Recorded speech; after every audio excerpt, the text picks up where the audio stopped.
Donni Sigurðsson, brosmyndir í leiðslok, 3-1 sigur hjá Þór í kvöld. Donni, það leit nú ekki út fyrir þetta í fyrri hálfleik. Já, ég ekki sammála þér. Þetta var bara jafnræði með liðunum. Það kom einhver pínu óvart eða ekki? Nei, alls ekki. Keflavík var hörku liðið maður og það tók bara pínu tíma að slípast eftir langa pásu og kom okkur ekkert óvart þannig. Skoruðu dúndumark langt fyrir utan tegu upp í samskeytin og það var ekkert við því að gera. Við höfum svolítið verið að fá þannig mörk á okkur í sumar. Fekar en einhver annars konar mörk, en seinni hálfleikur var bara góður okkar hálfu og náðum svona meiri tökum, náðum að skipulagja okkur í hálfleiknum og skoruðum eftir þau atriði sem við töluðum í hálfleiknum, að komast á bakveður og fá krossa út og með jörðinni og svo nýta föstu leikadina hans betur, þannig að ég er mjög stoltur að sterpa honum.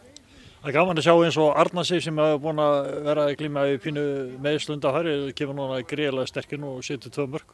Já, bara frábært og Arnar Sif kemur inn í lið núna, Fanny og Bianca koma inn í lið núna, Rut kom inn núna, Heiða kom inn núna, þetta allt leikmenn sem við höfum ekkert haft núna í 3 leiki, þannig að við erum bara mjög ánægð og við erum með fullskipaðan hóp í dag og ofan á það, þannig að það er bara ótrúlega stoltur af stelpunum heilt yfir í dag.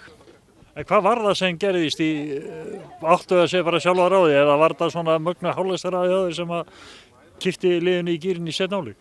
Já, Keflavík bauð okkur upp á ákveðna möguleika, þeir bauð okkur upp með það að nota vingbakkan okkar svolítið mikið, vangbakverðin okkar og komast á bakveðunar og við vorum að nýta oflítið í fyrri hálfleik, ákváðum að nýta meira í seinni hálfleik og gerðum það vel fannst mér og svo voru ákveðna glufur í föstu leikadrum þegar eru veikari á nærsvæðinu sem við ákváðum að nýta okkur á líka og það gekk bara svo vel og nýttum okkur þessi atriði og það er það sem bara á að gera í hálfleiknum, að reyna að endurskipuleggja liðið og finna lausnir og leiðir og stelpunnar eiga svo að nýta og fullt kredit þeirra að gera þetta svona vel.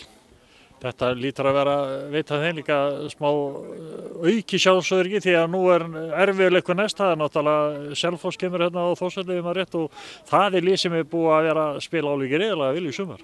Já, algjörlega, það eru mjög góðar, mjög öflugar og koma fullar sjálfstraust hér á okkar völl en planið er bara að kýla það niður tilbaka og senda þær heim.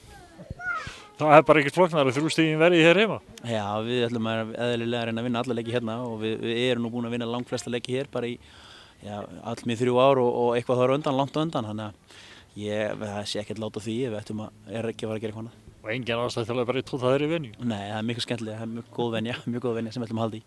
Donni, gangi ykkur vel. Takk, Palli minn.